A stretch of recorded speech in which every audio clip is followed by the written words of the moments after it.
say there are only around about 2,000 Korean supporters in Russia. Most of them seem to have made their way for this opening fixture in the Group F for Sweden and South Korea. But of course there was a match in this group yesterday, and that big upset saw Mexico defeating the defending champions Germany by 1-0, and that makes this group now, this section, Stephen Warnock, very interesting indeed. It does. It opens the group up massively. When you look at that result, you're expecting Germany to cruise through this group, and it gives the other teams a fighting chance to go through in second. But with Mexico's performance and what a performance it was as well, this changes the whole complex of the group. You expect Germany to improve, obviously. You think maybe the Mexicans will win at least one more of their future games. So this is a match now when neither Sweden nor South Korea can afford even to draw, I would say. No, you often say, don't you, you look at Germany and you think, will they improve, or they will improve. We don't know that though. You can't say that. You don't know how much of an impact that Mexico defeat had on them. They always improve. Yeah, they do, but then there's that nervousness that creeps in. They haven't got the squad that they used to have. But this game today is a must-win for one of these teams to give themselves a chance of going through as the number 2 team. Well, England will be playing here in this very stadium in their second game against Panama at this time of day. And I can tell you the temperature at the moment is about 25 degrees. And the pitch has been heavily watered prior to the game. Sweden in the World Cup for the first time in 12 years against the habitual qualifiers of South Korea. You have to go back to 1982 for the last time we had this global gathering without the Koreans. The Swedish lineup, well, it does contain quite a few familiar names that know Victor Lindelof. The Manchester United defender is down with a little bit of an illness, so Pontus Jansson of Leeds United comes into their back four. And of course, for most of us, this is the year 2018, but for a lot of Swedish people, this is the year 2AZ, after Zlatan. They've done pretty well since he retired at the end of Euro 2016. They've done very well indeed. He seems to have brought a togetherness about the team. He actually reminds me, when I've read a few books on the New Zealand rugby team, and he talks about cleaning up in the changing rooms after. It's almost this approach to a togetherness and a collective unit. Yeah, that's Jan Andersson you're talking about. We can see him on the big screen at the moment, the 55-year-old coach of Sweden. If you're watching this match in Milan or Rome or Amsterdam or Arnhem, look away now, because the reason why the Italians and the Dutch are not decorating this World Cup can be explained in the one word: Sweden. They finished above the Dutch on goal difference in the group and then knocked out the Italians over 2 legs. That famous 0-0 draw in Milan, making sure that they qualified for Russia. And we are underway. Half the pitch in shadow, that's the near side. The far side bathed in sunlight. South Korea are all in white, and they are playing in the first half from right to left.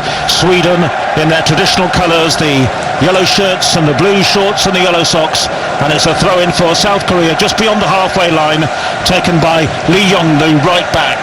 And their coach Shin Tae-young, who was in charge of the Olympic team before taking over late on in the qualifying section, he has gone mainly for experience in this team. It includes Key, latterly of Swansea City, relegated with Swansea City, but very much at the heart of things for South Korea with over 100 caps. He's their defensive midfield linchpin. And then of course the live wire up front, none other than Sung Hyun-min of Tottenham Hotspur. At least they're hoping he'll be a live wire, though there have been question marks about his fitness level, and obviously question marks about whether he might be suffering from fatigue after playing more than 50 matches for Spurs in the last domestic campaign, and of course in Europe too. Sweden have possession inside their own half.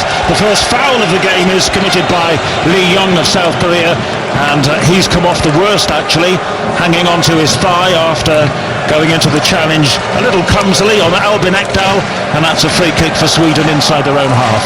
Yeah, it's been a cagey start to the game. We see South Korea trying to build out from the back. Noticed early doors that Shin Wook Kim pulled off to the right hand side, long diagonal towards him. He's a big guy, looking an aerial threat, and whether we see more of that this game, we'll see. Yeah, he's the big man. Where's number 9, Kim Shin Wook, 6'6". Wears the red boots, and he's a formidable presence up front for South Korea, who say their accent will be on the attacking game in this World Cup competition. We shall see. First of all, let me give you the Swedish lineup. Robin Olsen, he's 6'6" as well, he's their goalkeeper. And then across the back, Michael Lustig of Celtic, Andreas Granqvist, Pontus Jansson of Leeds United, and Ludwig Augustinsson. In midfield it's Victor Claesson, the evergreen Seb Larsson, he's been about forever. Then Albin Ekdal and Emil Forsberg, the man who's taken on the number 10 shirt in the absence of the retired Ibrahimovic. Ola Toivonen, once of Sunderland, is supporting Marcus Berg up front. South Korea have Cho Young-woo in goal, a back four of Lee Young, Jang Hyung-soo, Kim Young-gwon and Park Joo-ho. In midfield it's Koo Ja-chol, who's played 8 seasons in the Bundesliga, Ki Sung-young of Swansea, and Lee Jae-sung. Up front, Hwang Ki-chan, he's the youngster, just 22 years of age, plays for Salzburg, who reached the semi-finals, you might remember, in the Europa League. South Korea trying to launch their first attack of the game, but Granqvist is back there, the Swedish skipper, to find his goalkeeper Olsen, who clears away to the halfway line. Son Hyun-min and Kim Shin-wook complete the South Korean lineup. It's a better start from South Korea. They look like the ones at the moment who've really settled into this game and look comfortable on the ball. A couple of long balls up to Kim up top, who's causing problems, but they look dangerous. South Korea bursting away on the far side. Here is Hwang towards the corner flag. He's pressurised, and in the end the ball runs out of play off the defender, and it's going to be a corner for South Korea, the first of the game to be taken over in the sunshine on the right hand side. This match being played in Nizhny Novgorod. You're listening to it on BBC 5 Live. England coming up later, of course, at 7 o'clock, but a corner for South Korea. Sweden defending. It's curled in very close to goalkeeper Olsen, who punches it away beyond his back post out towards the near touchline, and the ball is eventually ushered further away and out of play by Michael Lustig, who's won the title 7 years out of 7 with Celtic, and it will be a throw-in for South Korea, who are certainly attempting to start the game on the front foot as promised by their coach Shin Tae-young. And they've taken the throw-in towards Park. He's pushed in the back by Claesson, and that will be a lecture, first lecture from the referee Joel Aguilar from El Salvador, and that was a very clumsy challenge by Claesson, and a free kick which is going to be taken by Son of Tottenham Hotspur in the blue boots. He'll be delivering this one in from a point about 40 yards out from goal, given the angle over towards the left-hand side. This will be floated into the Swedish penalty area, so the European team having to defend in the early stages. It's whipped in very dangerously, but headed away by the defender, who I think was being pushed anyway by the big man Kim Shin-wook. He's been penalised for shoving, and that will be a free kick for Sweden inside their own penalty area, but an early examination of that Swedish defence. Yeah, and I think they're going to be having to deal with him a lot this game. You look at his height, you've obviously got Son's delivery into the box, which is exceptional. I don't think the game plan will change much from Sweden, though. If you think about the qualifying period of getting through, they sit very deep, they try and stay within the game, keep it tight. That's the way the manager wants them to play. And if you look at Shin Tae-young, the South Korean manager, he has promised to come out and play attacking football and really go for him, and they haven't let him down so far. They've lived up to that billing. Well, they can only do better than they did in Brazil 4 years ago, can South Korea. I saw a couple of their games there. They were awful against an equally terrible Russian team, coached at the time by Fabio Capello. That ended in a draw. Then they lost to Algeria and Belgium, and the South Koreans limped home amid a lot of teary eyes and recrimination, and they after grossly underperforming in Brazil, they rather bobbled over the finishing line in qualification. So they've got a little bit of making up to do with the South Korean population, which isn't quite as much in love with football as it was in 2002 when, memorably under Gus Hiddink, they reached the semi-finals on home soil. Here is Park Ju-ho to take a throw-in, level with the Swedish penalty area, so the balance of power still with the Koreans at the moment. It's thrown down the line to Koo, and then Park with a high ball beyond the far post. It's repelled just about by the Swedes out to the far right. Here's Lee Young for South Korea, chipped across the penalty area into a deep position looking for Son, and headed away in the nick of time there by Klaassen, out for another throw-in for South Korea. It remains 0-0. We've played for 7 minutes here on BBC 5 Live. It's another throw to be taken by Park. From right in front of us, the number 6 in the pristine white kit of South Korea. Down the line it goes to Chu, the German bass player. He's challenged. It's going to be another throw. This time the final touch was off the Korean player, so a throw to Sweden as their head coach Janne Andersson takes a giant gulp of water. And he must be thinking hard how they can escape the trap at the moment. They're pinned right back. They are, and it's a great start. We've just mentioned it before. But Sweden just can't get out of it. They've won a couple of free kicks, South Korea, and a couple of throw-ins, and they've really pinned them in. One thing you've noticed is they're not afraid to put the ball in the box. As soon as they get the chance, they're putting it in for the big man, and he's looking to get on the end of it. Here's Berg getting involved for a first time, the number 9 for Sweden, but he's lost the ball. South Korea quickly into the tackle, handing the Swedes, winning the ball back and continuing this bright start to the game as the ball bounces out of play off Emil Forsberg, who is, they say, the kingpin for the modern Swedish team, the more flamboyant of their players. He's about 10% as flamboyant as Zlatan Ibrahimovic, so that's pretty flamboyant. I'm looking forward to seeing him play. He's had a lot of coverage, a lot talked about him, linked with Arsenal and big money figures, but can he perform in the World Cup? Can he perform on the biggest stage and prove to everyone that he's capable of doing it as he gives away a free kick? Yeah, foul by Forsberg, and a few signs of frustration on the faces of the Swedish players in these opening 10 minutes or so in this match in Group F of the World Cup in Nizhny Novgorod. First of 3 live matches for you on 5 Live today, culminating in the England game against Tunisia, with all the flies and John Murray and Chris Waddle. 7 o'clock kickoff, long diagonal ball by South Korea. They're prepared to take that on at every opportunity.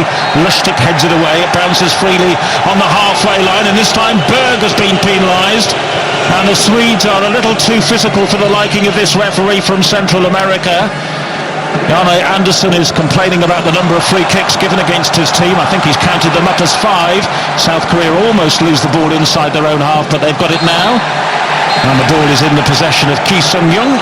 He's challenged, and that's yet another free kick conceded by the Swedes. Who this time claim it was a dive. It was Seb Larsson. No, he clipped his heels. Free kick for South Korea. Yeah, there's been a few niggly challenges. Sweden just letting them know that they're in a game. They're going to be there or thereabouts. But South Koreans look very comfortable under possession. They're happy to take it in tight areas. And they look very energetic, the South Korean team, at this moment in time. Whether that'll carry on for the rest of the game, we'll soon see, because hot temperatures here today, and it's going to be tough. Here's Son for South Korea, back to Park, the left full back, who hops away from Klaassen. In comes a high cross. I think he's overcooked it. It bends away, bounces actually on the dead ball line, and is headed away there by the defender Augustinsson for another throw for South Korea, this time on the right. Might just have the sun in their eyes as they take this throw. It's with Son, who spins into trouble and is dispossessed. Can the Swedes keep it this time? They hammer it straight out of play on the near side, and they're looking a little bit flustered, though I think the whistle might have gone there for a free kick for Sweden. Indeed it did, as the challenge was made on Toivonen. A little too aggressive by Hang Hyun-soo, and that will be a free kick for Sweden inside their own half, and they need to get a grip, Sweden. They do, they just need to build themselves into the game slowly. free kicks like that sort of take the pressure off them a little bit, but they need to get the ball in the right areas, they need to keep it better. But the pressure from South Korea when they have got the ball is being fantastic. You see South Korea just dropping up into their own half now. They're happy for Sweden to have the ball in these areas, but you will notice that as soon as it goes into a more central area, the South Koreans are pressing all over it straight away. South Korea with everyone back behind the ball at the moment, but the Swedes are being held on the halfway line, and Forsberg is out-muscled there, two of them around him. Forsberg lost his way, and South Korea can break down the left-hand side, but the referee again has blown his whistle, and this time he's going to his pocket, and he's showing his card to the big man, Kim Shin-wook, for a foul which I must admit I didn't detect at the time. They were ambushing Ekdal, and it was a sliding challenge coming in which the referee took exception to. He seemed to get the ball, but he caught the man as well, and it's a yellow card, and he might be a little unfortunate to receive that one. Oh, that's a yellow card. I wouldn't have lasted any longer in this World Cup.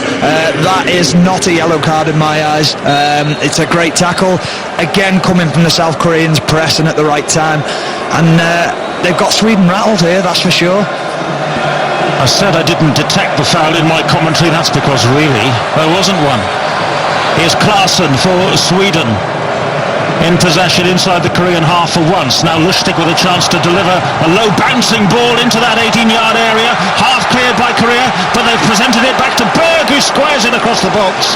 And there is Lee Young to stretch from right back and clear it away for South Korea, under pressure for a first time. Klasen with a cross, and well claimed by the goalkeeper. Cho Seung-woo off his line there to take it at around about neck height. But the South Koreans need to be careful just for a moment. They lost their bearings defensively, and there was a lot of space for Sweden in and around the penalty area. Yeah, it all came from an early crossing from Lustig, a little bit of a defensive mix-up between Jang and Park, and it caused a lot of trouble at the back. And that's where you feel that South Korea might struggle a little bit. Yes, they're good at closing down, but defensively they've struggled in qualifying. They don't look together as a team. And the quality of Sweden up front will tell at some point. I think when you've got the link-up play of the Swedes, I think that's where they'll come alive. That's the voice of Stephen Warnock, who was in the England World Cup squad, of course, in South Africa. South Korea 0, Sweden 0 remains the score. We've played for 14 minutes in the match being played in Nizhny Novgorod. And before the England match at 7, a first opportunity to see the other teams in England's group, Belgium and Panama. They're kicking off at 4 o'clock in Sochi. Roberto Martinez's Belgium, of course, these days. And having seen Panama in the flesh myself, if Belgium don't win by 3 or 4, something's wrong, I would say. But it is the World Cup, who knows? Yeah, I mean, it's an unbelievable achievement for Panama to reach reach the World Cup and reach this stage. And I think we all want them to do well, but obviously we know it's going to be a big ask for them, but what an achievement for them. It's incredible. Yeah, they managed to see off the United States of America, no less, to qualify to Panama. They're playing Belgium at 4, Tunisia against England from Volgograd at 7 o'clock, here live on 5 Live. And don't forget, you can also listen to the 5 Live commentary behind the red button on those 2 later fixtures today, this Monday. First Monday of the World Cup in Russia, and South Korea are bursting up this near side. Here's Son Heung-min up to the edge of the penalty area on the left, takes on Pontus Jansson of Leeds United, who did enough to hold him up, and then the ball is scraped clear by Granqvist for Sweden, and they've been given a free kick. Lots of free kicks in the first 15 minutes or so of this game, and no real chances. 0-0 the score. The ball is back with the Swedes, and here is Granqvist to Ekdal, coming short to collect it is Forsberg with the floppy blonde hair. Back to Granqvist, once of Wigan Athletic, current Swedish footballer of the year. Long ball forward, looking for Berg, headed away by the South Koreans on the edge of their own penalty area. They do have some tall defenders back there in Yang Hyung-sung and Kim Jong-gwon, and they were able to mop up on this occasion. But here's Ekdal for Sweden. Are they just grasping the occasion a little more now? Certainly they're forced to throw in over on the far side, though Hwang Hee-chan didn't feel he got the final touch to that. The officials disagree with him. It's a throw-in for Sweden, almost level with the penalty area, as they try and build something on the left, but they funnel it back to the halfway line. Granqvist to Larsson, Larsson to Pontus Jansson. Unexpected opportunity for him, with Lindelof unavailable for Sweden in this match. The next game for Sweden, by the way, is the one against Germany. What a fixture that'll be now, coming up on the 23rd. Forsberg to Ekdal. They're still just beyond the halfway line. Pontus Jansson runs onto the ball. Slick pass wide to the right-hand side to Lustig. A stray one infield from him, but thanks to the efforts of Klasen, it's still with Sweden. And here is Ekdal to Klasen again. Thumping challenge comes in on him. They're prepared to put the boot in, are the South Koreans, and the Swedes have been responding in kind, and it's been a rugged affair so far. They're lacking a little bit of quality. Here's Granqvist of all people playing a 1-2 and running into the South Korean penalty area before the giant defender is tackled in the nick of time. Sweden pump it long again into the penalty area. It's too long this time, above the head of the forwards, behind for a goal kick. But all of a sudden it was a little flick from Berg onto Granqvist. Didn't expect to see him in that position, but what a tackle. Yeah, it was a lovely run. He just stepped out to the centre of defence, and the pitch just opened up for him, and lovely flick from Berg, and he was so close. But the tackle coming in from Kim Jong-gwon was outstanding, and great cover from him. But that was the moment of quality where you can see Sweden stepping up, but the speed at which South Korea are closing down in the centre midfield has been fantastic. You just think that Sweden they'll just hold out and see. They'll realise that the pressure's not coming at some point in the game. When the South Koreans start to tire, they'll be thinking, I'm getting a little bit more time on the ball here, and you'll expect it to open up in the later stages. The ball is back with the South Korean goalkeeper Cho, and he clears right-footed over the halfway line. Decent kick headed on by Kim Shin-wook, but that was a loose one, no chance for Son, and the ball is back with Sweden. Just a little lack of concentration on the far side from Emil Forsberg. The ball ran under his foot, but he was able to recover, and eventually the throw-in is forced by Ludvig Augustinsson. Throw-in for the Sweden, taken by the Werder Bremen player. The Swedish squad of 23, for the first time ever in World Cup history for their nation, does not include any players based in their domestic league. They come from far and wide, from the USA to the UAE in the case of their striker Marcus Berg. The South Koreans have quite a few players who do play in Asia, in Korea, Japan and China, but the key players for South Korea, you may well think, will be those based in Europe. Free kick given here for Sweden. The referee is telling Berg and Yang that he's got eyes on them before the ball is played into the penalty area. Might actually just be a throw-in the end given by the referee, but he's certainly keeping an eye on that contest. Throw-in for Sweden on the left, about 10-15 yards away from the corner flag. Taken short to Ekdal, bounces back to Ekdal. He's hemmed in right in the corner quadrant, but he's escaped from there. Augustinsson with a cross into the near post, back-headed away there by Key. It's back into the South Korean penalty area. Here's an opportunity for Berg, and a great save by Cho, the goalkeeper, who spread himself well. The ball ricocheted into the air, and he was able to punch it away, and that was the big opening of the game so far, and it fell to Marcus Berg for Sweden. Well, what a chance that is. There's a cross into the box, a couple of overs, a lovely slide ball. Berg pounces on it, but what a save. He has no right at all to make that save, and he keeps South Korea in the game. It was a side foot finish from about 6-7 yards out. It looked odds on a goal, but Cho makes the save, and now they have to defend the forthcoming corner for Sweden. Berg should have scored really in the cold light of day. In comes the corner towards Pontus Jansson, and the header is wide in the end of the near post. He did well actually to angle it somewhat towards goal because he was running away from the target slightly, had to twist his neck muscles off target from Pontus Jansson. Well, there could be a few more problems for South Korea if they're going to line up like that from corners. They're doing a zonal marking system, and if you've got players like Pontus Jansson getting the run on you, you're going to be in big trouble because he's like a steam train when he gets going. You're not stopping him, and that's something that Sweden will have to look at themselves and think, well, we've got to make the most of our opportunities on set pieces. Just seeing a replay of the Berg opportunity again. He did fire it in the one part of the goal that the keeper had a chance of recovering and making the save. He should really have tucked it into the corner. He's got to score. A bit more composure. It's as simple as that. He's got to score from that. I think even I'd have scored from there, and that's saying something. That is a very, very poor miss. He has come under a lot of stick in the Swedish press as to can he do it in the World Cup with playing out in the UAE. He scored a lot of goals out there, but is the standard up to the level of the rest of the team playing in the European competitions? On that showing at the moment, it doesn't look like it. No, he does play in the United Arab Emirates, having formerly played in Panathinaikos. He was asked why he made the move, considering there was a World Cup coming up with Sweden and it may cost him his chance to play on the international stage. He said, the money. So, you can't really argue with that. That's a lot of honesty. So that's why he's playing in the UAE. Well, he's got the UAE, he's playing there, got the money, and now he's playing in the World Cup, so I think he's the one who's laughing at the moment. Yes, you can't say he made a wrong choice anywhere there, really. Apart from with his finishing ability, that was the wrong choice. Here's Lustig with a throw-in, tall Celtic player, not in the green and white hoops today, but in the yellow and blue of Sweden, throws it back virtually to the halfway line. It's 0-0.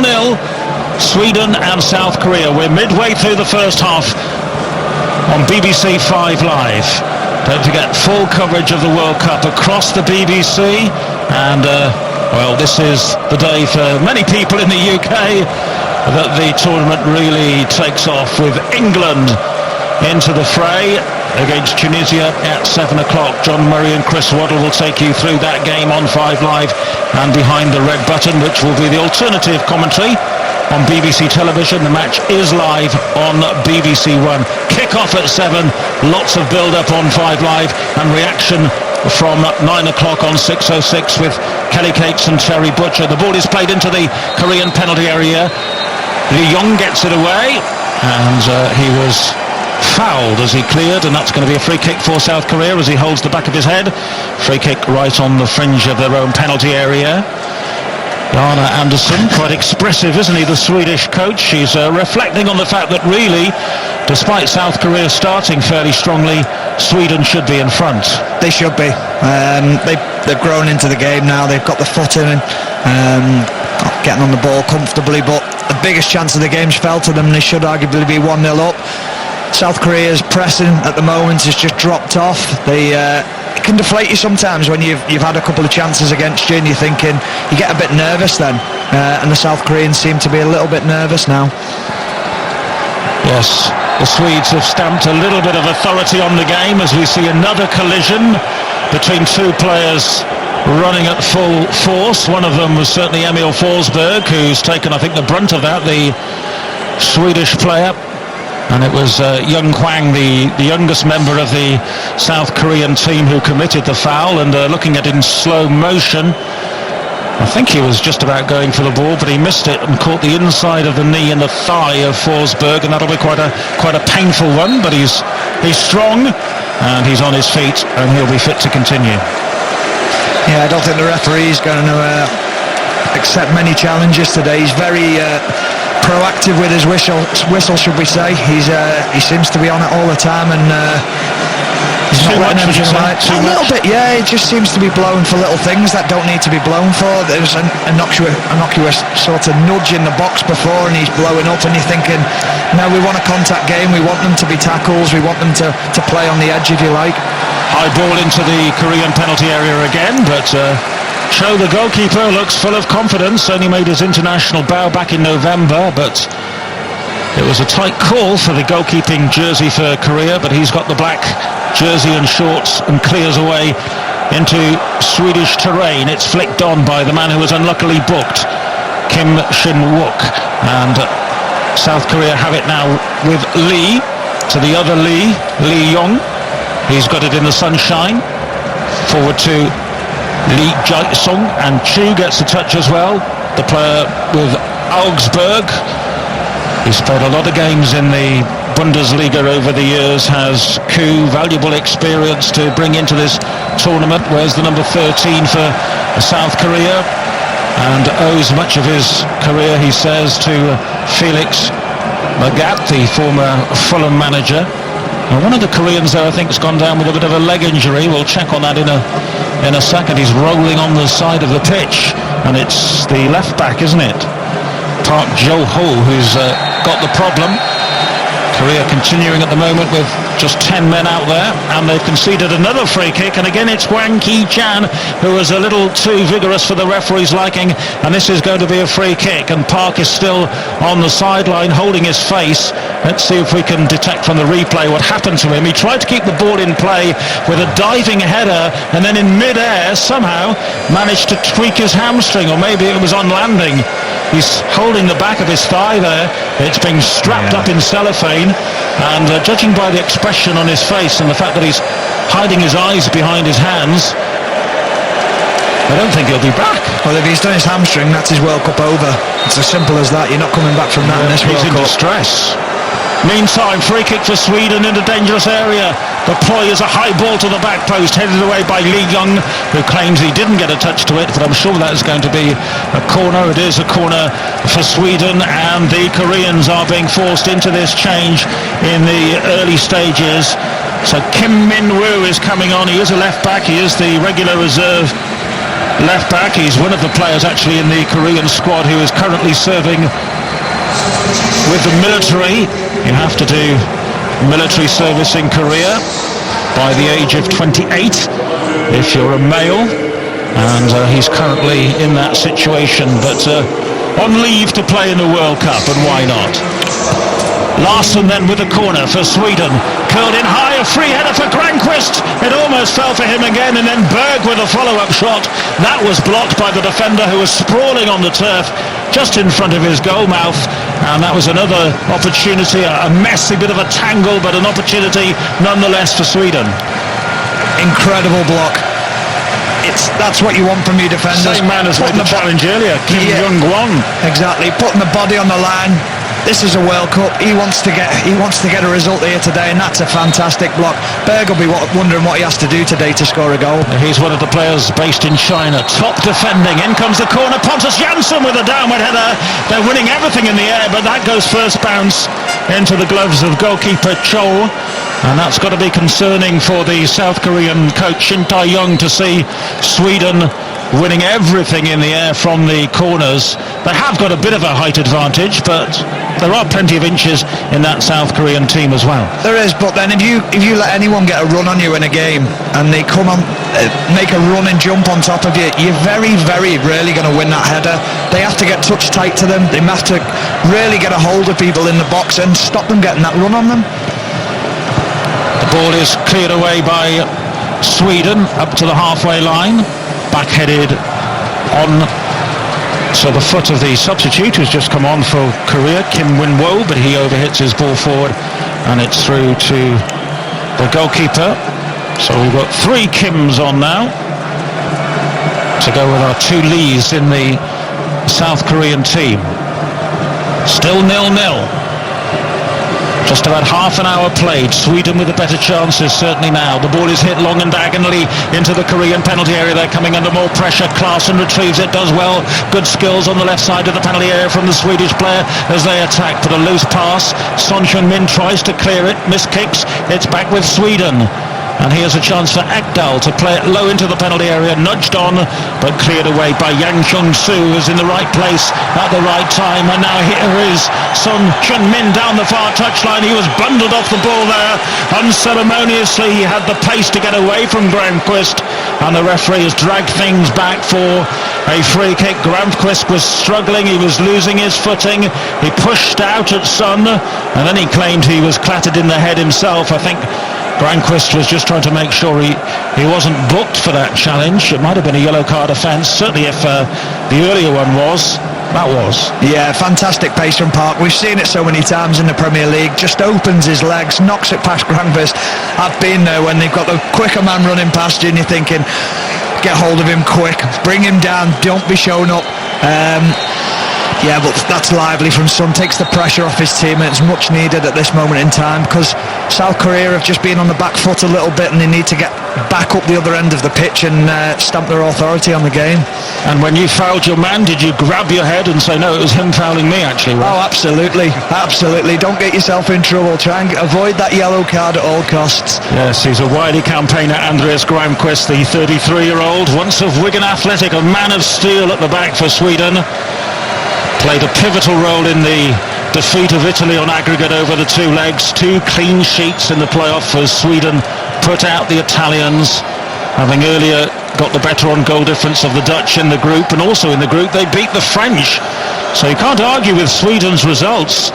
They are built around the team ethic now without Zlatan, as the ball is hit long by them, looking for Berg. I think the flag might have been up. Yes, it was. It was claimed anyway by the goalkeeper Cho, and it remains 0-0. Only one European team beaten so far in this World Cup in Russia, and that team was Germany.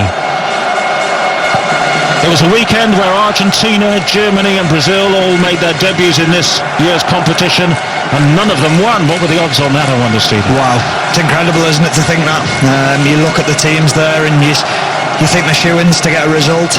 And that's the great thing about the World Cup. You just can never predict what's going to happen, especially, like, you can't predict it in any football, but especially the World Cup. 32 minutes played, 0-0 in Nizhny Novgorod, where England play next Sunday lunchtime in their second match against Panama. But we're not going to get ahead of ourselves because Panama have to play first of all today at 4 o'clock against Belgium, and it's England against Tunisia in steamy Volgograd. 7 o'clock kick-off with us here on 5 Live, and also on BBC television. Lustig throws the ball up the near touchline for Sweden from a throw-in, but he's given it away, and it's all very untidy on this near touchline. We haven't really seen any fluency in the game from either side so far, Stephen Warnock. No, we're just trying to look for a game plan from either team. If you watch Sweden, they obviously trying to beat the press now. The 2 centre-backs or one of the centre midfielders drop a little bit deeper. You're just trying to hit that little ball over the top and try and beat the press and hit the strikers early doors. South Korea struggle defensively in a unit as a shape. They don't have a real great shape about them. They struggle, but going forward they look fluent, they look happy on the ball, and it could be an open game once if we get a first goal. Well, here's Son on the far side. It's a great run here for South Korea into the penalty area. Can he drag it back for Hwan? No, he can't. It was intercepted by Granqvist, who went flying into the tackle all along the floor to make the block, and South Korea are denied. And again, it was that man from Tottenham, Son Heung-min. They say he's been taking painkillers recently to overcome the fatigue and the tiredness and the soreness of having played so many games for Tottenham. But he was full of running there, and Granqvist had to be very solid in the block to make sure that South Korea weren't able to manufacture an opening. Yeah, I mean, it's a great run from Son again. Granqvist was actually... He's run in quicksand at one point, but he kept his run going, he recovered well, and he got the vital block in. But Son's been a massive danger in this first half so far. Every time he gets on the ball, he's so direct, and he's lightning quick, isn't he? He was likely to be the star performer in the game, but will he play well enough to inspire South Korea to victory after picking up just 1 point from their group 4 years ago? High ball into their penalty area. Sweden attacking now on the far side, but Augustinsson has allowed the ball to run out for a throw-in, which he gratefully accepts. Most of the players taking their time in these fairly warm conditions. It's a very enclosed ground. We saw the aerial shots earlier. Not too much sunlight in there, not too much air, I wouldn't imagine, and it could be quite stifling down there at pitch level. Yeah, it will be hot. You've got to think these boys haven't played a competitive game for a long time now. Sorry, there's the ball over the top again to Berg. Yes, in behind the South Korean defence, but he's in a wide position on the left. He needs support. It's there from Forsberg, who dummies to cross first time into the penalty area, then tried to take on his man around the outside. The challenge was made, and it will be a corner for Sweden. I was going to say, Forsberg's not even in the game at all. Do you know, when we're talking here about Son and we're saying the impact he's having on the game, he's making it happen. He's not doing anything. He's not bringing anything to Sweden yet. He's had to take a couple of heavy tackles, and he's also been holding his head a couple of times. The officials incidentally decided that was going to be a goal kick in the end, so South Korea off the hook. Throw in ultimately for Sweden on the halfway line, and here's Grandquist. Gives it short to Ekdal of Hamburg. He was relegated with Hamburg last season. That was a bit of a shock in the Bundesliga. Here's Forsberg, that's better, turns away from his man, and he seemed to be tackled there illegally from behind, but nothing is given by the referee from El Salvador. And here on the break comes South Korea with Son on the edge of the penalty area, tries a left-footed shot, that's blocked, and Sweden survive. Forsberg can't believe he wasn't given a free kick back in the other half of the pitch, and the Swedish supporters, who are in the majority here in the stadium in Nizhny Novgorod, are making their thoughts felt about that one. He certainly seemed to be caught from behind by a sliding Lee Jae-sung, but nothing given. And Forsberg, I said he was taking a bit of a battering, and there was another case in point. Yeah, well, they've obviously identified him as being one of the key players, and they're trying to get bodies round him. He gets a little nick on the ball, but then he obviously follows through and gets a nick on him. But they broke quickly there, South Korea. When they break, they all break together, and they break so well as a unit. It's the worrying side, the defensive side for them, but they are certainly dangerous on the break. It's not just Son who's quick; they're quick as a team as well, covering the ground. It's great to watch. Yes, the player just inside of Son in the inside right position is pretty speedy too, Lee Jae-sung, who is regarded as the best player back in the Korean domestic league. Good support play from him in the last few minutes, but it remains 0-0. We've played 37 minutes, and here's Grandquist for Sweden. The captain, the stopper at the back, and he's had to stop South Korea in their tracks a couple of times already. Well, it remains goalless. Here's Forsberg, tries a delicate flick down the far touchline for Augustinsson, who's too strong for his opponent, chips it in deep to the far post, headed away by Hwang, out to the near side. Lustig will pick it up for Sweden, supplies a pass for Seb Larsson. Larsson with a cross into the penalty area, headed away by Jang Hyung-soo for South Korea at the back.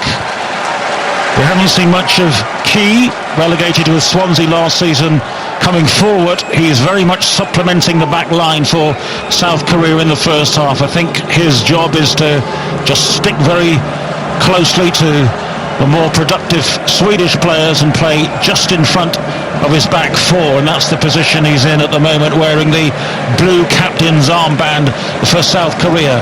Here's Forsberg now, drops his shoulder, comes infield onto his right foot, fires away a shot which is blocked almost instantaneously, comes back low for Sweden. Larsson into the box this time, back-headed away by Jang Hyung-soo, and has Son kept it in play close to the corner flag? He has, very energetic, finds Lee Young to Lee Jae-sung, and Korea have it inside their own penalty area. They need to be careful. They played it neatly in a little triangle out to the near side, to the substitute, the early substitute Kim Min-woo. Kim Min-woo comes forward, he's made good progress. Outside of him on the near side is Hwang. Hwang will roll it back to Kim Myung-gwon, who's made a couple of very important tackles already at the heart of that South Korean defence. They're trying to be pretty and play a few patterns there, South Korea, but Sweden were stoically back behind the ball and broke it up. Yeah, I think they were trying to do the right thing there. They were trying to hold on to the ball and sort of get their energy levels back up, take the sting out the game a little bit. Sweden have just been a little bit slow in the build-up, and it gives the South Koreans time to sit in and catch the breath. I'd like to see Sweden really counter-attack when they get the chance, but in all fairness to the South Koreans, they have broke play up well. They give little fouls away when they've had the opportunity, but it's slow and lethargic from Sweden. It's not what we expected of them. It's 0-0. The pace of the game suggests it's being played in 100 degrees heat. It's not that hot. The ball is with South Korea, and here's Koo Ja-chol with a decent ball to the substitute Kim Min-woo. His release of the ball, though, is imperfect. Sweden won it back, but Forsberg is dispossessed. Very clever skills there by Hwan Ki-chan of Salzburg to take it away from the Swedish players in midfield. And he'll be involved again very shortly if the ball is played in his direction. He's ignored, though. It's swept out to the far side, and Lee Young, the right back, finds Son Heung-min. He's approaching the edge of the Swedish penalty area into Lee. Son Heung-min goes down under pressure as he ran onto the return ball inside the Swedish penalty area, and the Swedes are appealing to the referee that it might have been a dive. South Korea are thinking, why don't you check the screen at the side of the pitch? But I don't think he's going to be persuaded that way, as we see a replay of the challenge, which was by Ekdal on Sun. And they both seem to kick the ball at the same time. It could have gone either way, couldn't it, really? But it's good play again from South Korea. They're so comfortable in possession. Love watching them. Technically, they're all sound on the ball. They're happy to have it in tight areas, manipulate the ball, and they look a threat on the break. And they're going to cause Sweden a lot of problems in this game. Yes, I'm glad the referee wasn't persuaded to go to VAR on that one. The ball is inside the penalty area. Sweden coming forward. Berg plays it across the 6-yard area from a tight angle. There are no takers in the middle for Sweden, and South Korea are able to clear their lines. And Berg, on a couple of occasions, has got free. We won't blame him this time for not scoring. The angle was very tight. The goalkeeper was there. He played it across the box. They're coming forward again. Toivonen inside the penalty area. That's a good challenge by Ki Sung-young. Won the ball decisively, 5 yards away from the dead ball line. It is going to be a corner. Sweden is screaming for something more. But the man who is on the wrong end of things with Swansea City last season in the Premier League did his national duty there. Yeah, it's a fantastic tackle. Stops him getting a crossing opportunity or a shot away. Going back to earlier on, it was that ball over the top again. Berg peels off on the back post. I actually think he tries to score. I think he tries to hit it with the outside of his foot when the keeper comes out to dink it round. If he was, it wasn't very close, but I think he's got to go for goal. I think you're looking at where the other strikers are. There's no one in the box that got alongside him, so he has to take that opportunity on for himself. Well, certainly there was no support, and it was a dreadful finish if he was trying to score. But Stevens, the professional, do you think he was still trying to score from that replay? Well, if he wasn't, he should have been. I think you've got to take that opportunity yourself. You're the main man, you're the striker. I think you've got to go for that. It's a corner for Sweden. They've had a few of these. They've threatened from most of them. South Korea needing to be watchful. Swung in high beyond the far post. Granqvist was trying to get in there. It drops for Forsberg, who fires into a crowd of players. And then Granqvist with a follow-up shot from just inside the penalty area. Well claimed by goalkeeper Cho. Low down to his right-hand side. On target from the big man at the back for Sweden, but a fairly comfortable save. There was no pace whatsoever on the shot. No, it's they're dealing with the corners a little bit better on this occasion. It's the second phase now. When the ball comes back out, it's the ball coming straight back at the South Koreans, and they've got to deal with that better, because Sweden will know that they can keep it alive and keep the ball sort of buzzing around the penalty box and making it difficult. Final minute of the first 45 in this match in Nizhny Novgorod, and it is 0-0 between Sweden and South Korea. Group F of the World Cup on 5 Live. The ball is cleared away by Sweden, stabbed up to the halfway line. Berg is trying to make the most of things. He's onto the ball, but he's been penalised. He's grabbed the ball, he's holding the ball in his hands now and saying to the referee, that's the ball, I want it cleanly. We've seen the replay, and guess what? He certainly didn't. Key was on the receiving end, and the referee is not for fooling. Yeah, a clear nudge in the back as well. You didn't win the ball, but worth a shout anyway. We've got 2 minutes added on. We can just about see the fourth official with his electronic board. 2 minutes added on at the end of the first 45. South Korea, who've qualified 10 times for the World Cup finals, made that huge impact in 2002. Have also escaped the group on one other occasion. Very much underdogs in this section, but holding their own against Sweden at the moment. Remember, this is the group in which Mexico are top, and Germany, as things stand, are bottom. Here's Granqvist to the edge of the penalty area, laid on there for Klaassen, who couldn't reach the return ball from Toivonen, and it's intercepted by South Korea. And Guan plays it up the line, it bounces back to him, then he flicks it over the head of the Swedish player. Clever skills, but he doesn't want to lose the ball in that dangerous area down the left. A Sweden attack, and he has lost it, overplaying it. Here's Forsberg to Toivonen, looking for Ekdal. It's cleared away to the edge of the penalty area. A little back heel. They're looking for Forsberg, doesn't find him, but Larsson supplies Lustig with a header in, and it's over the top of the bar.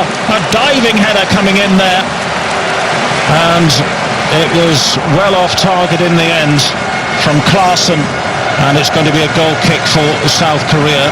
He was claiming the defender got a touch on it, not so. He did well actually to win it in between the giant defenders, and it might have nudged the defender's shoulder, and as a result of that, after some deliberation, it is given as a corner. Larsson curls it in, Cho the goalkeeper punches it away. It comes to Klaassen, out to the near side. Seb Larsson with a cross, that's blocked and ricochets away, not for a corner this time, but it will be a throw for Sweden, about 5 yards away from the corner flag, deep into added time. We've got seconds left in the first half. It's 0-0. Longish throw from Larsson. Cho, the goalkeeper, comes athletically off his line, clambers above the defenders and attackers alike, and catches the ball cleanly. And that is, I believe, half-time. South Korea 0, Sweden 0. Well, the big chances of the game have fallen to Marcus Berg for Sweden, denied on one occasion by the goalkeeper. The other time he hit it off target and across the face of goal. And South Korea, they've threatened a couple of times through the space and pace of Son Heung-min, but Robin Olsen in the Swedish goal hasn't really been tested so far. It's yet to really bubble up, this one. It's South Korea 0, Sweden 0 at half-time. Yes, thank you, Kelly. Perhaps the best bet is for Berg to be substituted, but I think he's still, yeah, there he is. He's still out there, just mopping some sweat off his brow. Steamy conditions in Nizhny Novgorod. 0-0, as you've said, and Sweden in the second half in the yellow and blue will be playing from right to left, and South Korea all in white from left to right. The referee is Joel Aguiar from El Salvador. There's the first whistle of the second half. We had that one substitution made in the first half when Park was injured for South Korea. They had to make an early change at left back, otherwise it's as we were. The ball is with Pontus Jansson of Leeds United, who's in the team for Sweden today because Victor Lindelof, the Manchester United man, is down with an illness. We haven't had a full explanation of that. They'll be hoping he's fit for the next match for Sweden against the Germans. But first things first, as we said at the start of the game, a draw here wouldn't really suit anyone, given that Mexico already have 3 points on the board, and the Germans, it's not guaranteed they'll improve, but historically we'd expect them to. Yeah, we would, and it's a chance for both teams here to get a good result and give themselves some positivity around the camp to progress out the group stages, which was always going to be a big ask at the start of this. But I think if we'd have looked at the group at the beginning, we'd have said probably Germany and Sweden would have progressed, and Mexico would have been a tough team to play against. Long throw from Sweden straight away at the start of the half, but straight into the gloves of Cho Hyung-woo, the goalkeeper for South Korea, who was the star of the first half with that save from Marcus Berg, and some excellent handling as well from crosses from Cho Hyung-woo, the goalkeeper with the Mohican hairstyle, with a little bit of blonde dye in there as well. All in black. He's cleared, Lev Yashin black. He's cleared deep into the Swedish half of the field. Quite a few empty seats around the stadium in Nizhny Novgorod. Around about 30,000 Swedes in Russia for the World Cup, and most of them affluent enough, I think, to have afforded tickets, but only 2,000 travelling supporters from South Korea. They've lost a little bit of faith in the team after their poor performance at the last World Cup in Brazil, but at Olympic level, South Korea have not been too bad, and Shin Tae-young, their coach, has been promoted from being in charge of the Olympic team as they come forward down the right-hand side and Lee Young with the ball into the penalty area. It's too close to Robin Olsen in the Swedish goal, so Olsen in goal for Sweden. A back four of Lustig, Gramquist, Jansson and Augustinsson. In midfield it's Klasen, Larsson, Ekdal and Forsberg, Toivonen supporting Berg up front. South Korea, Cho in goal, then Lee Young, Yang, Kim Young-won and Kim Min-woo, then Koo, Ki and Lee Jae-sung, Hwang, Son Jung-min of Tottenham, and the big man up front who's on a yellow card, Kim Shin-wook, Wookie as he's known.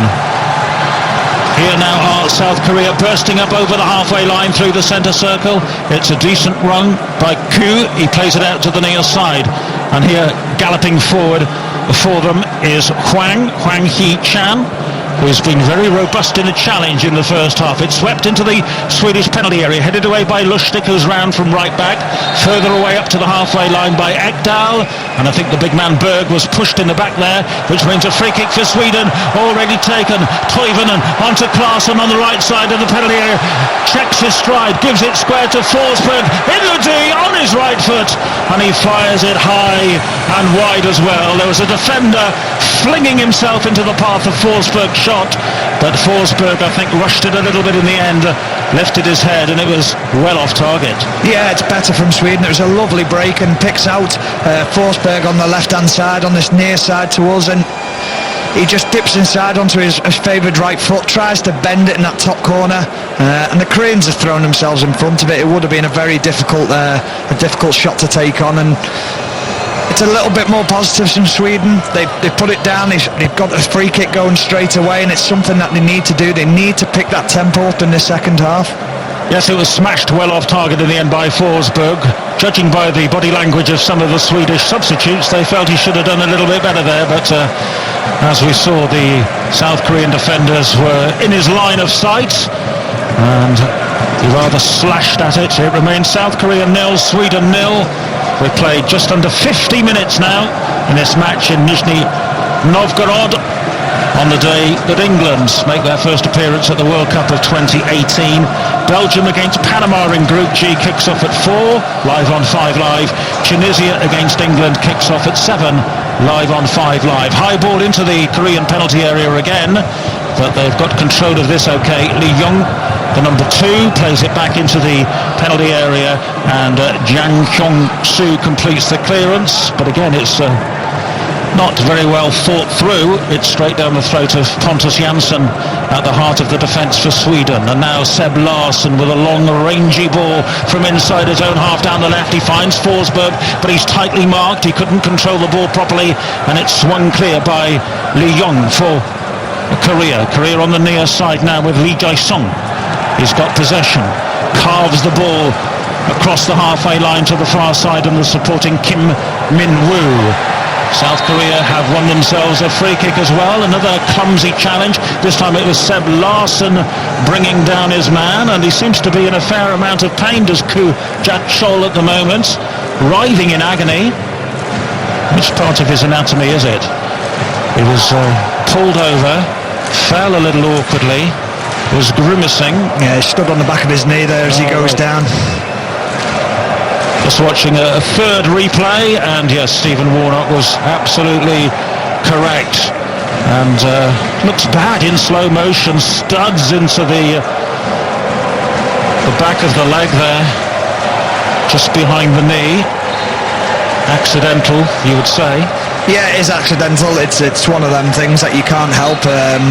Seb Larsson's just trying to close him down and win the ball back, and tries to get over the top of him, and just, like you say, it's accidental. Free kick taken. I think there'll be a bit of a flesh wound there though for Chu. Here is South Korea. The ball is played into the penalty area, and the header goes into the side netting from the man who was just down injured, Koo Jat-chol, with probably the best chance of the match so far for South Korea. It was a ball flung in towards the near post region. He escaped his marker with a late run into the penalty area, and the header was into the side netting with the goalkeeper sprawling. Yeah, he's recovered quickly there to find his run into the box, and it's a lovely glancing header, just the wrong side of the post, but it's a positive start from the second half from South Korea. Well, Koo was the man who captained South Korea at the Olympics in London when they actually won a medal, a bronze medal, and the team that took the pitch that day were excused national service. By the way, that's still an issue which could confront the Tottenham man in the next couple of years. Son Heung-min, yet to complete national service in Korea. A World Cup win would exempt him. Might be a long shot. The ball is on the halfway line with South Korea, with Lee, who's the main support on the near right-hand side for Son, but he's overrun the ball and Forsberg has got it for Sweden. Arcs a pass with the outside of the boot to the halfway line to Berg, but he's heavily challenged from behind and the ball bounces out of play off Ki Sung-young for a throw-in for Sweden, which they've already taken. Granqvist to Seb Larsson, most recently of Hull City. He's had a long career in the English game as Seb Larsson, 33 years of age now. Granqvist for Sweden with a long ball, right-footed, pumped to the edge of the penalty area. Toivonen heads it down, and a lovely little turn and out of trouble by Ki Sung-young, and South Korea have the chance to break on the far side with Kim Min-woo. He's over the halfway line. It's a long ball for Son. Did he have his heels clipped on the edge of the penalty area? He tumbles. Nothing's given. Sweden clear out for a throw in far side in a small shimmer of sunlight which is still bathing that part of the pitch, mainly beyond the touchline. Most of the ground now in shadow as Korea have it with Jang Hyung-soo to the near side and Lee Young, the right back, does like to get forward whenever possible, but South Korea have overplayed it in the middle third of the field, and Sweden now will try and be a little bit more direct, but the ball is won back there very ruggedly in the challenge by South Korea. Good tackle by Kim Hin-moo. The referee is explaining to the Swedes who were complaining that that was a fair challenge. He certainly went sliding in from the side. It remains 0-0. We've played for 54 minutes in Group F of the World Cup on 5 Live. Sweden have possession with Granqvist. Gives it square to Ekdal to the near side, and another clumsy South Korean challenge which is fully penalised this time, and it's going to be a yellow card for Hwang Hee-chan. He's been responsible for a couple of clattering tackles. This one was on Augustinsson, and a free kick has been conceded by South Korea in a dangerous area. We were speaking at half-time with Terry Butcher about the fact that Sweden do have aerial dominance, and it wasn't just the foul actually, it was a sly kick in the back of Augustinsson after he'd fallen to the floor. Yeah, I think they'd had a little bit of previous about a minute before that down the line, and the referee told them to cut it out again. He left a little bit, he was a little bit late on Augustinsson about a minute earlier, and you just wonder whether there's been something said between them going along the game. Second yellow card for South Korea, but a free kick for Sweden. Just a couple of strides in from the near touchline. Seb Larsson is going to take it once the referee has said those wise words: don't foul each other inside the penalty area. They'll take little notice of that, I'm sure, as Larsson prepares to curl it in with his right foot. The former Sunderland man into the centre of the goal. It's headed down, saved, but spilled by the goalkeeper and then hacked away by South Korea to the near touchline, and they clear it. It was a bit of an awkward save by Cho Hyung-woo, but the main thing is he kept that header out of the back of the South Korean net, and Sweden have missed another opportunity. Here's Forsberg for them to Seb Larsson. Larsson into the edge of the penalty area. Klaassen goes over. They were looking for another free kick. The referee doesn't buy that one. And here's Son Heung-min, and they're on the break with Kim Min-woo down the far side. The substitute left back approaching the edge of the Swedish penalty area. Comes infield, tries a shot. Blocked by Lustig. It ricochets back out to Kim Min-woo in the white of Korea. And then a high ball across the penalty area that does not pick out the big man in the middle. Kim Shin-wook wasn't particularly adjacent to him, and another save by the goalkeeper a few moments ago at the other end. It was Toivonen with a header, and he kept it out. Yeah, when you looked at the lineup when they were taking the free kick, you can see the Swedish players towering above the South Koreans, and you're thinking it's a needless free kick to give away, because you're giving yourself the opportunity to be put under massive pressure, and they dealt with it well. The goalkeeper's made a great save again. And then they break down the other end, and it's a great opportunity to put the ball in the box again. Kim Shin-wook he's had nothing. Such a big guy, he wants to feed off balls into the box, crosses, and they're just not putting it in there for him. Yeah, he's 6.5 feet. He's not seen much of the ball in the air or on the ground since making an early impression in the match. Picked up that early yellow card. The ball is tossed into the South Korean penalty area from a throw-in on the far side, but the referee's blown his whistle again. I say that because he's blown it too much, hasn't he, Joel Aguilar from El Salvador, liking to be the centre of attention at the moment. I thought when we saw the referee before the game, I thought this will be a referee who'll let the game flow. There'll be a few niggly tackles that he'll just tell the players to get on with and get used to it. He's been the complete opposite, and he's slowed the game down completely. He's made it tough to watch at times. Well, football in his part of the world, Central Latin America, is normally quite meaty, but well, here comes South Korea with the ball in towards the near post by Hwang, and it's cut out by Pontus Jansson, who had to be alert across there at the near post as Hwang was cutting in dangerously. As we were discussing the referee, he got the better of Granqvist in towards the dead ball line. Poor defending by the big Swedish captain, and a corner for South Korea. Fantastic positioning from Pontus Jansson. You've got to cover that near post space, and you've got to hope that your defenders behind you, your midfielders, fill in the other gaps, and that was a critical positioning. So corner for South Korea to be taken by Lee Jae-sung from the near side. Now can they pose a threat? Can they feed the big man in the middle, the Wookiee? Can they find him? Kim Shin-wook waiting. It's played short actually to Son Heung-min of Tottenham. He gives it back to Lee. Lee into the penalty area, headed away at full stretch there by the defender. It was Berg actually, the centre-back inside his own penalty area to clear it for Sweden, but at the expense of a further corner for South Korea. We're still goalless, but there's a little threat of a goal in the air at the moment, I say optimistically, as South Korea prepare to bring on Jung Woo Young, a deep-lying midfielder, not too promising. But he's not on yet. The corner's taken short to Son. A little step over. Key maybe with a chance to shoot. The man who was at Swansea, but he's dispossessed. He took too long. Sweden trying to break, but Key wins the ball back.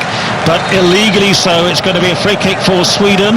And maybe South Korea will take this opportunity to make their second substitution of the game. We're just waiting to see whether they've decided now is the moment. And well, the big man, we've been talking about him, his lack of service, his lack of involvement, Kim Shin-wook, he is going to be taken off, and Jung Woo Young will be on imminently, but still he has to wait as Forsberg bursts down the left for Sweden to the edge of the penalty area, gives it back to Klasen. Victor Klasen showed too much of the ball there to the defender, and then he fouled the defender, sliding in a little bit of frustration. And I wonder if that's going to be a yellow card for the first time for a Swedish player.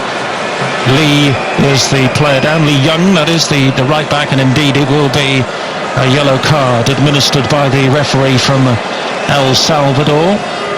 Yeah, nasty from Klasen on Hwang.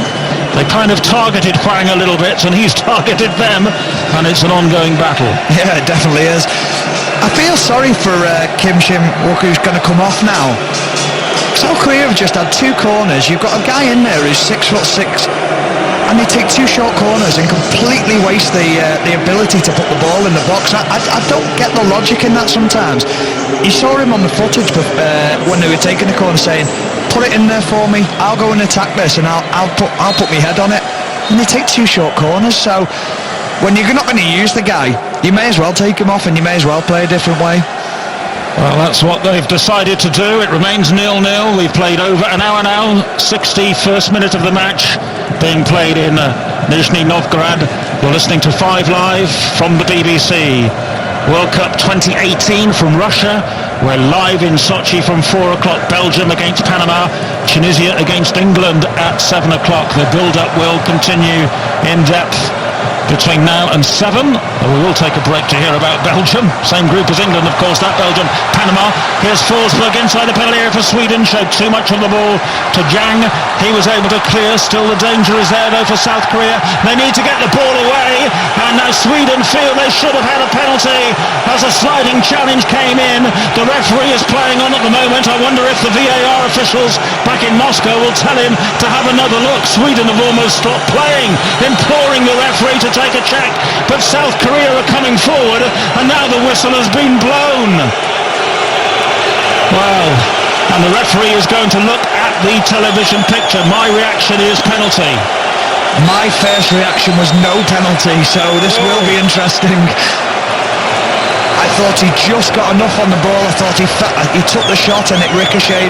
They waited so long to tell the referee to look at the monitor that Korea are at the other end almost having a shot at goal. Yeah, and this is the disappointing thing about VAR, isn't it? Because if South Korea, we talked about it off air before, if they go ahead and score, then it's a... Here's the replay. The challenge was a sliding one from the substitute Kim Min-woo, and Klaassen was the Swedish player going for it. The referee said no in real time as he viewed it at the time. Now he's been persuaded to look at the screen, the little screen protected from the sun on the sidelines, and I think he might be going to give a penalty. He's given a penalty. See, I find that interesting because of the way the ball's gone, the angle of the ball, the way it moves. It looks like the defenders made the touch on the ball. We need to see it from a different angle. Now it's actually the striker's touch. Well done. Yes, I was surprised he didn't give it actually at the time, because it looked fairly clear-cut to me, and then I was surprised it took so long for the VAR officials to say have another look at that. But yes, we can see it now in supersonic slow motion. Yeah, it's actually... Stephen Warnock thinks it's a penalty. Yeah, it's actually the touch that he takes. He takes it with the outside of his foot, which makes it look like it's gone the direction that the defenders made the tackle in. So it's VAR comes to take it. Yeah, VAR makes the right decision. The captain is going to take it. Andreas Granqvist, the Swedish skipper, the big centre-back, licks his lips, a little bit of nervous anticipation. The goalkeeper Cho, who's been outstanding so far, steps back onto his goal line, and on the whistle of the referee from El Salvador, a golden opportunity for Sweden to take the lead in this match in Nizhny Novgorod. The goalkeeper finally is back, bouncing up and down on his line. Up comes Granqvist. He'll take it right-footed and he scores, sending the goalkeeper in totally the wrong direction. Cho went to his right, the ball was slipped low to his left into the corner of the net, and Sweden, through another penalty awarded via VAR, have taken the lead against South Korea. It's Sweden 1, South Korea 0. Great composure from the big centre-back Granqvist. I thought he was going to lash it. I thought he's just going to put his foot through it and strike it as hard as he can. Goalkeeper tries to give him a bit of showmanship, tries to bounce around, come off his line, put him off, slow things down, keeps his head, keeps nice and cool, firmly side-footed into the bottom right-hand corner. It's a fantastic penalty under that pressure. Yeah, absolutely smooth as you like. Sweden, who've not scored many goals in the build-up to this World Cup, none in their previous 4 games, 4 friendly games, but now on the big stage they do strike, thanks to the penalty, a penalty which they would not have got in the tournament 4 years ago, because there would have been no intervention from those referees back in Moscow in their green and black kit. Interesting that the referees in Moscow are wearing green today and not yellow, because if they'd worn yellow, they'd have clashed with Sweden. That's great to know. Well, it's stupid, isn't it? Sweden aren't there in the studio with them. That's very silly, but there we go. Here on the near side is Forsberg for Sweden. Rolls it back to Ekdal. So Sweden with the breakthrough just before the 3-quarter mark of this match. And at the moment it'll be Sweden and Mexico at the top of Group F. What have South Korea got in the tank to recover from this? They were so poor at the last World Cup. They were giving a reasonable account of themselves here. They relied on their goalkeeper Cho quite a bit, but he could do nothing with the penalty kick, which was slotted away with some accomplishment by Andreas Granqvist, the Swedish footballer of the year. And that is an accolade which has gone to big Zlatan for the best part of a decade. And Andreas Granqvist, the current holder of that particular prized award, has scored the goal here for Sweden, who've not won an opening match in a World Cup competition since they were the hosts in 1958. So a big opportunity now for them from this position to stamp a little bit of a mark on the group. Yeah, I mean, they should have been a goal up in the first half at least, and it's taken a VAR decision to get them to get them a lead in the game, but they do deserve it on the main sort of the main flow of the game. South Korea now, have they got a response in them? That's what we want to see. We want to see whether they've got the next level, a gear to go up, because they'll be nervous as well coming into this game, and now they've got nothing to lose. They've really got to go for this. Well, they've changed their personnel a little bit, have South Korea. The big man has gone off, and the main man now through the middle is Hwang Ki-chan, who's coming off the flank to play in that centre-forward position in the main, wearing number 11. Ki defending for South Korea, who are a goal down. They need to respond somehow. The substitute Young gets a touch. He's number 15. He's another holding defensive player, so they brought on a more defensive-minded player and then conceded a goal a few seconds later. Here's Toivonen for Sweden, just outside the penalty area, squares it behind his man though, and it's away by South Korea, only as far as Seb Larsson with a long-range shot, beaten away by the defender, comes down to Forsberg, 20 yards out on his right foot. It takes a big deflection and the ball cannons away out of play on this near touchline for a throw-in for Sweden, who now suddenly have a bit of a spring in their step, and the Swedish supporters around the stadium in Nizhny Novgorod are making their voices heard. Lots of yellow and blue replica kit all around the stadium now, very highly visible on this steamy afternoon. The ball is with Forsberg for Sweden. Sweden with their noses in front. South Korea not really responding at the moment, and Hwang is all on his own up front. He's going to run himself into the ground. He's the youngest member of the South Korean team out there, but they're asking a lot of him. Yeah, it's... And here comes Sweden. The ball is lost by South Korea just outside the penalty area. Toivonen in towards Berg. He's challenged at the last moment by Kim, and the ball has gone behind for a Swedish corner. And I think if they can manufacture a second goal at this stage of the game, it could be curtains for Korea. That's what they've got to do. They've got to take advantage of this sort of... well, what do we say? A lack of enthusiasm now from the South Koreans, because they're feeling a little bit down, and they've got to take advantage of that. Sweden, they've got to really put the pressure on the South Koreans. They're looking tired now, the South Koreans. They've put a lot of energy into this game, and it's starting to show. Corner then for Sweden as they search this second goal.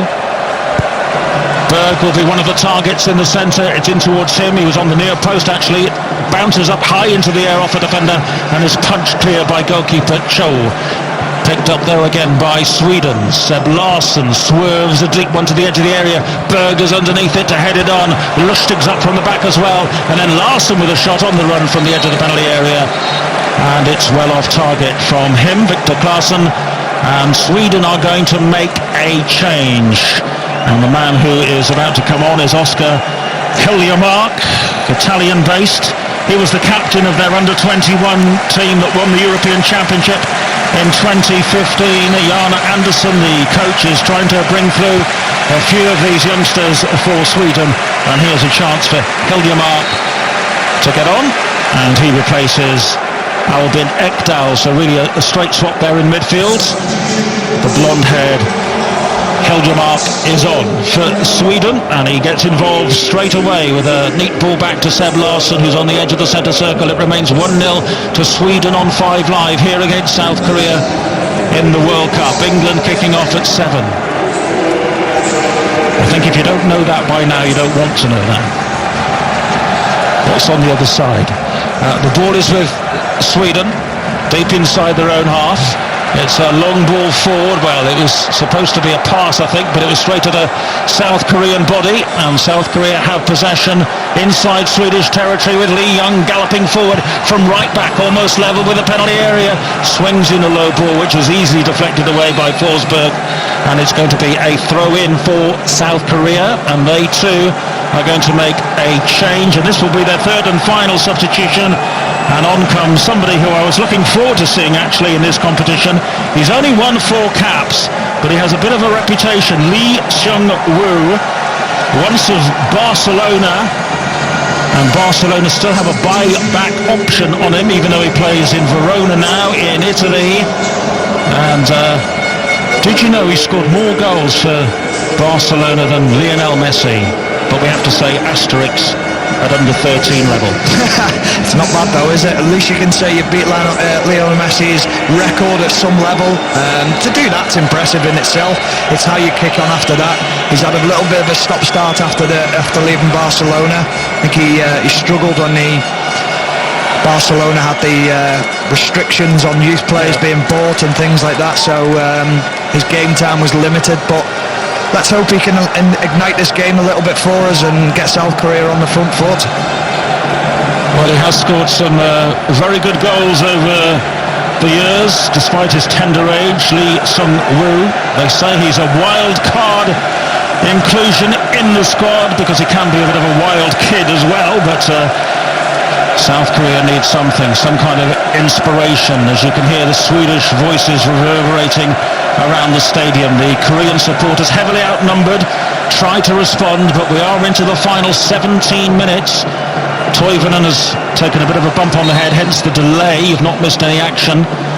And play is restarted with a drop ball after that minor head injury. And we are back underway with South Korea in possession. Berg too has taken a bump. He's got a bloodied lip actually. He was off the pitch for Sweden, but he's back on. Not sure if the two Swedish players might have banged into each other. If I was Sherlock Holmes, that would be my deduction. The ball is with South Korea inside their own half. Jang Hyun-soo has got possession. They need some forward momentum. Can they get the youngster into the game? Lee Seung-woo. It's a bold throw of the dice by Shin Tae-young, but he had to do something, and he knows Lee Seung-woo from the younger age groups with South Korea. Yeah, he's got a last roll of the dice, hasn't he? He's got to do something to try and get his team back into this game. They do look tired, whether fresh legs up top, but the problem is they're not getting the ball up there, so they need to work out a different game plan to get themselves back into the game. Well, they've done virtually nothing since falling behind half South Korea. They don't want to lose the game tamely, but that's certainly a danger at the moment. It's 1-0 to Sweden. The Granqvist penalty, the only goal of the game after 65 minutes in this match in Group F of the World Cup, in which Mexico beat Germany yesterday. There's been a little bit of needle just beneath the surface in this game, and sometimes on the surface. Again, one or two players coming together, exchanging a few views. Not sure what language they're using. Spanish-speaking referee, by the way, for this match between Sweden and South Korea. So most of it is done through body language. The ball is cleared away here by the goalkeeper for South Korea. They have it deep inside their own half. Can they somehow get going? Here's Jung-woo Hung, the second of the substitutes, out to the far side, and the first involvement for the number 10. Here he comes. Lee, but he's given the ball away. They're a bit lucky to get another opportunity. Then the secondary pass wide to Lee Young, the right back, goes out, and it's a throw-in for Sweden, and they're not finding their men. There's no precision about the South Korean play, and Sweden are going to make another substitution. Isaac Kaiser Taylin of Anderlecht is going to come on. He's a striker, and Toivonen, who took that little bump on the head, is looking a little dazed, so maybe it was more than a little bump. He goes off, and Kaiser Taylin comes on. Been disappointed in Toivonen today. He's not really done anything. I spoke at half time, like we were saying, he's not really been in the game and involved at all, and it's not a surprise to see him leave the pitch. Well, he had his big moment, didn't he, in the qualifying group when he scored against Hugo Lloris in the French goal from the halfway line in stoppage time to give Sweden a crucial victory in Stockholm. 2-1 they beat the French. Lloris clearing from outside of his penalty area straight to the halfway line, returned into the net by Toivonen. Without that goal, Sweden would not be here. But here's Lee for South Korea, trying to dart across the Swedish half.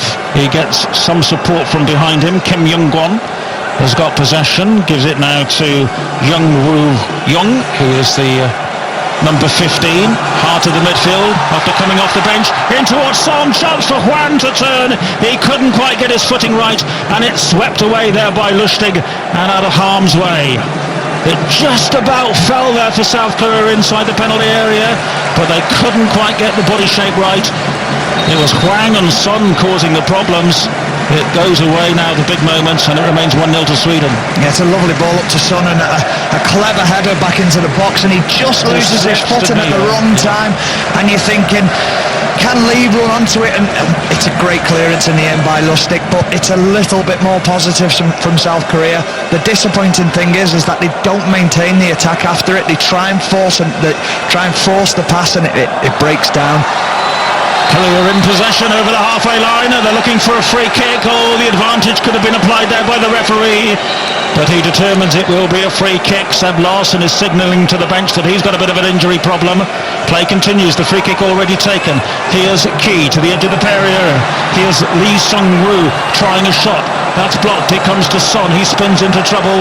He's smothered off the ball there by a mass of yellow-shirted Swedish defenders, and they hit a diagonal ball out towards this near side, and South Korea will defend that pretty decently.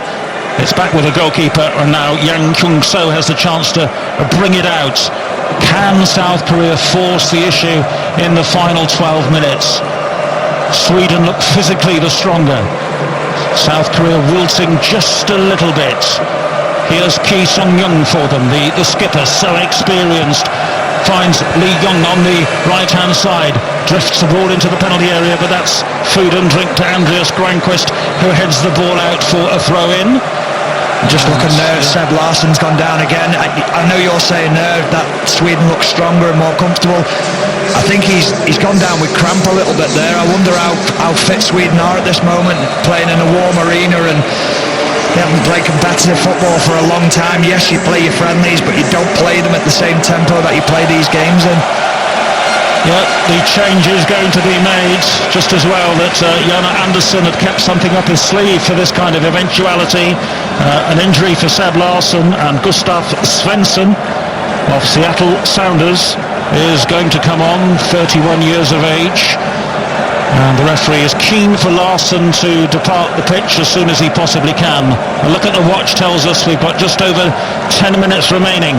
South Korea 0, Sweden 1 is the score. Larsson is on his feet, but hobbling. Can't put any real pressure on his foot there. And well, the one thing he doesn't want to do is he doesn't want to try and play through it, because you need to keep yourself fit for the World Cup as long as possible. Especially when it's Germany next. Especially it's a huge game for them, and I want him fit for that.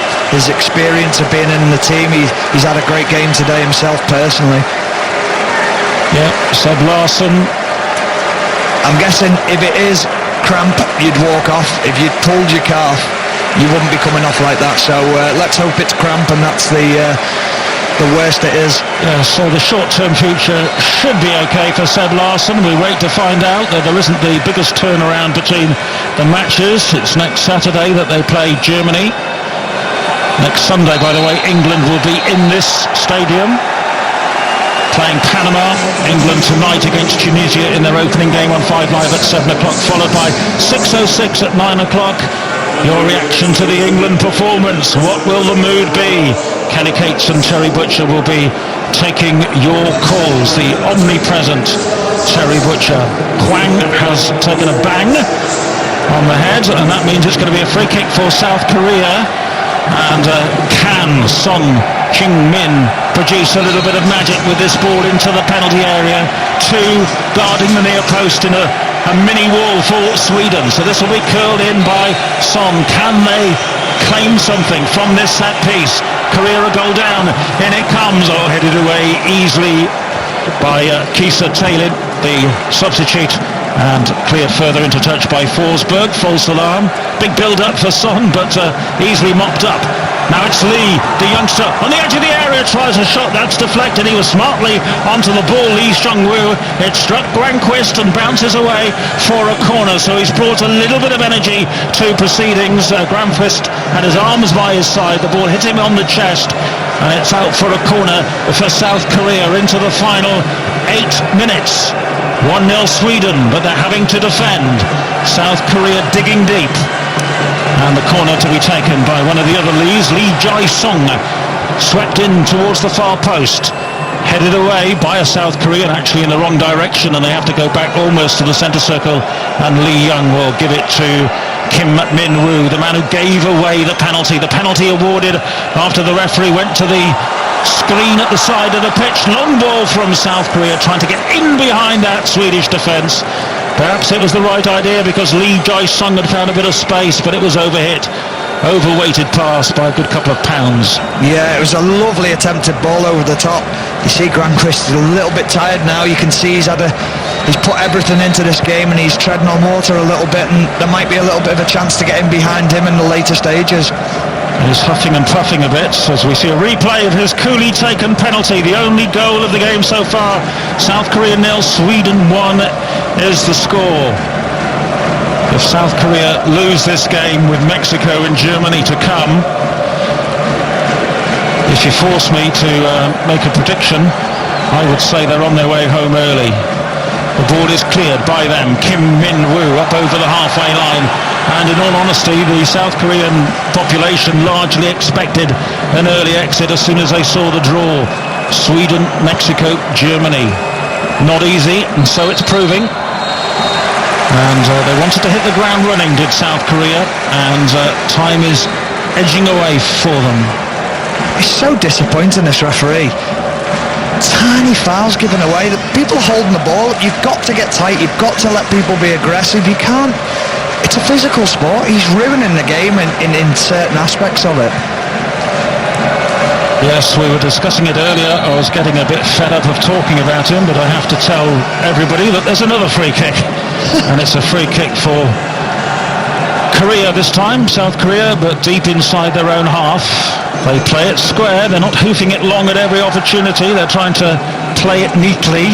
The big man, of course, isn't there anymore. They took off the man who's known as Plan B, because he's big and he normally comes off the bench when they have to play it direct.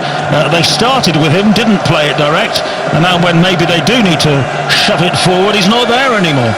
They do look a better player with him off the pitch. I think it would have been better to bring him on now. You see that they've kept the ball better. Do. Yeah, and it's just, like you say, this is the time to bring on your Plan B and to try something different. Well, Shin Tae-young will be questioned in the South Korean press if South Korea do lose. The selection hasn't worked out in those terms, although there are still just over 5 minutes remaining here. Nizhny Novgorod, the venue, and a throw-in on the halfway line for South Korea. Can they at least create one more opening? If they do, I feel they've got to take it, because I can't see them creating more than one more decent chance. Here's Young. He's inside his own half, just inside Swedish territory now. Rolls it back to Yang Hyung-soo. And now Kim. Perhaps he should push a little bit further forward. He has got a goal in him. We've seen that in the English League and indeed in Scotland when he used to play for Celtic. But the move breaks down and the ball is with Berg for Sweden, who missed those opportunities in the first half. They'll be kind of forgotten if they take the points, but Sweden don't have too many attacking options. Have they missed Zlatan? I suppose you always do in some way or another. Not if they win. And that's the thing, that's what the Swedish fans will be thinking, that's what the players will be thinking. We're progressing nicely along, and you've got to move on at some point. Well, Zlatan was with them at Euro 2016 when they finished bottom of the group, and the only goal that they scored was an own goal by Kieran Clark, the Republic of Ireland defender. Sweden didn't win at Euro 2016 with Zlatan here at the World Cup. Well, they've qualified without him, and they're a few minutes away from picking up 3 points in their opening encounter here against South Korea. Haven't seen any pictures of Zlatan Ibrahimovic. The feeling was that he would be here somewhere. Here comes Sweden on the edge of the area, not for long. The interception is made and Lee Young will clear up over the halfway line for South Korea. And Zlatan is in Russia. He's promoting some kind of credit card, apparently, but we can't advertise. He did need a visa, though, to get here. One thing I will say is if Sweden hadn't won, or don't win this game, then you would have seen him. He'd have suddenly popped up out the woodwork from somewhere to make his presence known. At the moment, he's keeping a low profile. What am I talking about? He never keeps a low profile. He'll be visible one way or the other. The ball is with South Korea. They're inside their own half, though. They're plodding. South Korea are a goal down. There's 3 minutes left, and they are plodding. And they're playing it back inside their own half amongst themselves. Here is Ki Sung-young. He needs to take the game by the scruff of the neck, get himself further forward a bit. They might as well lose by 2 as 1, given the status of the game and the group. Here is Lee Young down the near side for South Korea, trying to push on towards the dead ball line. Forsberg makes the tackle, and it was Forsberg who was fouled by the South Korean overlapping fullback, and that means it is going to be a free kick for Sweden, and they will take as long as they possibly can to take this. That's the best thing Forsberg's done today, for me. His defending off the ball has been exceptional. On the ball he's been very poor. He hasn't helped his team attack really. Expected big things of him today, but this is what the Swedish team's built on. It's built on a team spirit and a togetherness and working hard to grind out results. South Korea, on the other hand, get some urgency into your play. Well, they're trying now with Kim on the edge of the penalty area. In low, he's looking for Hwan, but Sweden have got bodies back there, and they're able to knock the ball out close to the halfway line for a throw-in. A choice of balls with which to take the throw. South Korea have chosen their preferred option, and again they play it along the back line. Here's Ki Sung-young. The clock is ever more important. 90 seconds or so remaining. Lee Young on the near side for South Korea. He needs to get it into the box. He delays. Swivels onto his left foot. Now he's on his right. He's closed down by Forsberg. He's going backwards, then angles it to the edge of the area, and it's a terrible touch by Lee Jae-sung. It allows Sweden to nick the ball off him, and it's cleared away by Augustinsson up to the halfway line, and it's another free kick. The big man Berg has gone bustling into the South Korean, to the referee's displeasure, and the free kick is already taken. There has to be some urgency surely now. Lee Sung-woo, tall figure Ki, gets a touch on the near side for South Korea. He's urged forward by his manager. He's pointing forward. It's a good idea. How long left? Final minute of the 90. Referees do add on a fair amount of time for stoppages with substitutions and VAR adjudications. Here's Lee Young on the near side for South Korea to Son, who's been rather quiet in the latter stages. The Tottenham man tries to find Ki, who finally makes a forward run, but the pass doesn't find him.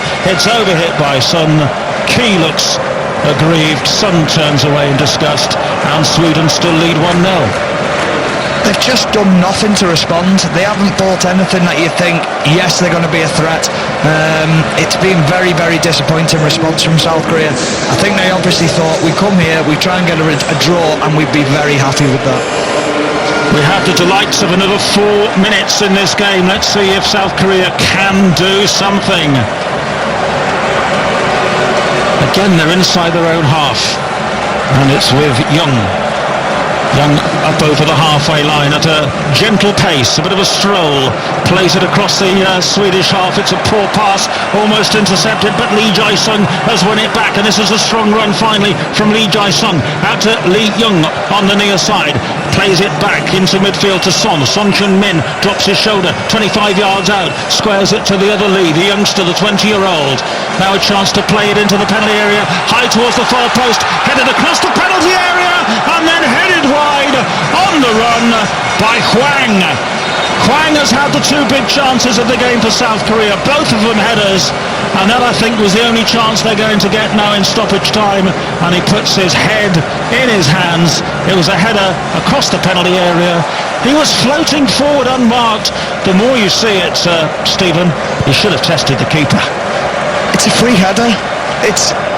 it looks so easy. He's just got it completely wrong. He didn't have to break his stride. Under no challenge at all, he should score. So disappointing. And it's the first time South Korea have actually put the ball in the box and tested Sweden, and Sweden have showed their vulnerability. Why have they left it so late? Hwang Ki-chan, the Asian Young Player of the Year from Redberg Salzburg, had a great chance to light up his name, but it wasn't to be for South Korea. Can they take a little bit of heart from that, though? We've still got 2 of the added 4 minutes remaining. 4 minutes were added on.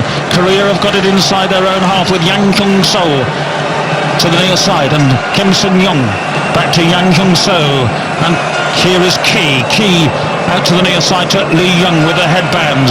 They're probing away on the edge of the penalty area, a little bit too intricate, but then needlessly Sweden have conceded a corner. Gustav Svensson, the substitute, sliding totally unchallenged inside his own penalty area, could have let the ball run, but he's given away a corner. He's complaining he didn't get any communication.